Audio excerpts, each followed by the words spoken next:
வணக்கம், என் பெயர் டாக்டர் புழுதவன் மற்றும் இன்றைய வீடியோவில் கோடையில் சிறுநீரக செயலிழப்பு நோயாளிகள் கோடையில் கொண்டாடும் கோடைகளில் இந்த பழங்களை பயன்படுத்தலாம் என்பதை உங்களுக்கு சொல்கிறேன். கோடையில் வேறுபாடுகளும் சுவையான பழங்களும் வருகின்றன. கொடுக்கப்படும் பழங்களில் எந்தவை சாப்பிட வேண்டும் என்று நோயாளிகள் மிகவும் கவனமாக இருக்கின்றனர். இது நன்மை பயக்கும், இது தீங்கு விளைவிக்கும். அதனால் இந்த வீடியோவில் நாங்கள் இதை விரிவாக பேசுவோம். கோடையில் பொதுவாக பயன்படும் பழங்கள் தர்பூசணி மற்றும் முலாம்பழம் ஆகும். இப்போது குடைக்கும் நீர்ப்பழங்களில் தர்பூசணி மற்றும் முலாம்பழம் நல்லது என்று சொல்லப்படுகின்றன. அதில் எந்த பாதிப்பும் இல்லை. ஆனால் எவ்வாறு எடுத்துக்கொள்ள வேண்டும் என்பது முக்கியம். Bigs both of them contain a lot of water. எனவே நாங்கள் அளவை குறைவாக வைத்திருக்கிறோம். அதாவது நீங்கள் தர்பூசணி அல்லது முலாம்பழம் சாப்பிட விரும்பினால் நீங்கள் ஒரு பாத்திரத்தில் எடுத்துக்கொள்ள வேண்டும் என்பதை நினைவில் கொள்ள வேண்டும். எனவே நீங்கள் அதை தோல் அகற்றி அதிலிருந்து ஒரு பவுல் மட்டுமே எடுக்க வேண்டும். நீங்கள் உப்பு, எலுமிச்சை அல்லது எதையும் சேர்க்க வேண்டாம். நீங்கள் அதை பொதுவாக எடுக்கலாம். கோடையில் இன்னும் பல பழங்கள் வருகின்றன. ஜெமனிசனிஸ்வே நாவல் பயன்படுத்தி ஜாமுன் உண்டாக்கலாம், குறிப்பாக சர்க்கரை நோயாளிகளுக்கு. ஆனால் நாள் முழுவதும் பழங்களின் அளவு ஒரு முறையே இருக்கும். இப்போது நீங்கள் அதில் தர்பூசணி, முலாம்பழம் அல்லது ஜாமுன் எடுத்துக் கொள்ளலாம். But we don't want to go overboard with it. இதேபோல் நாம் அனைவரும் விரும்பும் மற்றொரு பழம் மாம்பழம். Kidney failure patients should avoid eating mangoes. Bigs mango has a warming effect on the body. இரண்டாவதாக, மாம்பழத்தை சமைக்கும் போது அதில் ஒரு சிறப்பு ரசாயனம் பயன்படுத்தப்படுகிறது. இந்த ரசாயனம் எங்கள் சிறுநீரகத்தை காக்க முடியும். அதனால் நாங்கள் முன்னெச்சரிக்கை அடிப்படையில் அதை நிறுத்துகிறோம். மாம்பழம் புளிப்பாக உள்ளது என்று மூன்றாவது பெரிய காரணம். இதில் பல விட்டமின் சி உள்ளது.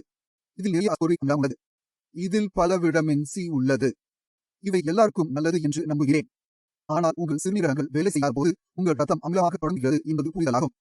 ஏன், எங்கள் சிறுநீரகங்கள் எங்கும் உடலில் இருந்து அமிலத்தை எடுத்துக்கொள்ள முடியாது என்று காரணம். அது உடலில் சேர்க்கப்படுகிறது. இப்போது உங்கள் ரத்தம் அமிலமாகிவிட்டால் அது உங்கள் சிறுநீரகங்களுக்கு காரணமாகும். மெடாபாலிக் அசிடோசிஸ் என்று இந்த நிலையை அழைக்கின்றோம். கிரியேட்டினின் அளவு 4 ஐ அடையும் வரை எந்த பாதிப்பும் இல்லை. அதாவது 0.6 முதல் 4 வரை மெடபாலிக் அசிடோசிஸ் ஒரு சாதாரண நோயாளியில் காணப்படாது. ஆனால் கிரியேட்டினின் 4 ஐ மீறியவுடன் மெடபாலிக் அசிடோசிஸ் தொடங்குகிறது. அதாவது அமிலம் மிகவும் கசிந்து சிறுநீரகங்களுக்கு காரணமாக விளைவிக்கும். இப்போது இந்த நிலையில் மாம்பழத்தை எடுத்துக்கொண்டால் உங்கள் உடலில் அதிக அமிலம் இருக்கும். ஏனெனில் அஸ்கார்பிக் அமிலம், சிட்ரிக் அமிலம் போன்ற இந்த அமிலங்கள் மிகவும் வலுவடைந்து சிறுநீரகங்களை சேதப்படுத்த தொடங்குகின்றன. அதனால் மென்மையாக எலும்பு தொல்லை நோயாளிகள் கோடையில் மாம்பழம் சாப்பிட்டால் நல்லதல்லது. பழங்களின் பிரிவில் எப்போதும் ஒரு காரியத்தை நினைவில் கொள்ளவும். பச்சையாக இருக்கும் பழம் புளிப்பாக இருந்தாலும் சரி சாப்பிடலாம். பழம் போன்ற பொருள் எதுவும் மாற்றப்படும் போது பச்சையாக இருக்கும் பழங்களை தவிர்க்கவும். If you keep these small things in mind, you will never face the problem of metabolic acidosis due to fruits. இப்போது சிறுநீரக தீவிர நோயாளிகள் எடுக்க முடியும் என்பது சில பழங்கள் உள்ளன. அவர்களில் சிக்கு பச்சையாக சாப்பிட்டீர்களா? இது மிகவும் புளிப்பது, ஆனால் சமைக்கும் போது அது இனிப்பாக மாறும். எனவே நாம் சிக்கு எடுக்கலாம். ஆனால் நீங்கள் கிவி எடுக்க முடியாது, இதுபோல் தெரிகிறது. ஏனெனில் அது பச்சையாக இருக்கும், முதலில் மாறியும் புளியாக இருக்கும். அதனால் நாங்கள் கிவி முழுமையாக மூடிக்கொள்ள வேண்டும். நாம் சிக்குவை மிகவும் சிறிய அளவில் எடுத்துக் கொள்ளலாம். ஆனால் நீர் சரியாக இல்லாத நோயாளிகளுக்கு சிக்கு போன்ற பழங்களை சாப்பிடுவதற்கு அனுமதி இல்லை என்றால் அது மிகவும் இனிப்பாக இருக்கும். இதுபோல் நாங்கள் 12 மாதங்களுக்குள் பெரியதாக கிடைக்கும் ஆப்பிளை நாம் பயன்படுத்தலாம். மாதுளை ஹீமோகுளோபின் குறைபாடு உள்ள பேராசையாளர்களுக்கு இது மிகவும் பயனுள்ளது. But we have to keep in mind the quantity of fruits we consume. நீங்கள் விதைகளை வெட்டி வேண்டும். பசுமாவில் உள்ள காலியின் அளவு அதிகமாக உள்ளதால் அந்த பொட்டாசியம் இங்கே அது 6 டிகிரி உள்ளது. So, take a pomegranate, extract the juice in your mouth and spit out the seeds. அதை வெளியே எடுக்கவும், அப்படியே உங்கள் உடல் வலிமை பெறும். ஆனால் பொட்டாசியம் அதிகரிக்க வேண்டாம்.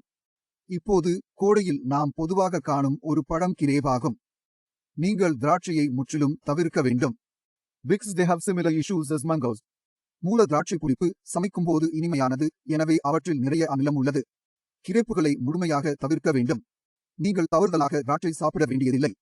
அவை கருப்பு, பச்சை அல்லது இனிப்பாக இருந்தாலும் நீங்கள் திராட்சை சாப்பிட மாட்டீர்கள். So, I hope this video has given you a clear understanding. இந்த பழங்களை சாப்பிட வேண்டும் என்பது மற்றும் இந்த பழங்களை சாப்பிடக்கூடாது என்பது அறியப்பட்டுள்ளது. பழம் நம் சிறுநீரகத்திற்கு நல்லதா இல்லையா என்பதை எப்படி அறியலாம் என்று எங்கள் பேச்சு. You have received all the necessary information. இருந்தாலும் மனசுல ஏதாவது சந்தேகம் இருந்தா ஏதாவது கேளுங்க. எங்கள் மருத்துவர் தான் எப்போதும் கிடைக்கின்றனர். நீங்கள் அவர்களுடன் பேசலாம். நான் உங்களுக்கு சில அறிக்கைகளை காண வேண்டும், அவைகளை பாருங்கள். இந்த சேனலில் உள்ள மற்றும் மீதமுள்ள வீடியோக்களை ஒவ்வொன்றும் முழுமையாக பாருங்கள். எனவே உங்கள் நிலையில் என்ன நல்லது என்று நீங்கள் ஒரு நல்ல பயிற்சியை பெறுவீர்கள். உங்கள் கிரியேட்டினை எவ்வாறு குறைப்பது? டயாலிசிஸ் இல்லாமல், மாற்று அறுவை சிகிச்சை இல்லாமல் உங்கள் உடலை எவ்வாறு நன்றாக வைத்திருக்க முடியும்? இப்போது நான் இதை பற்றி மேலும் முன்னேற விரும்புகிறேன். அடுத்த வீடியோவில் பார்க்க நோக்கி அதுவரை வணக்கம்.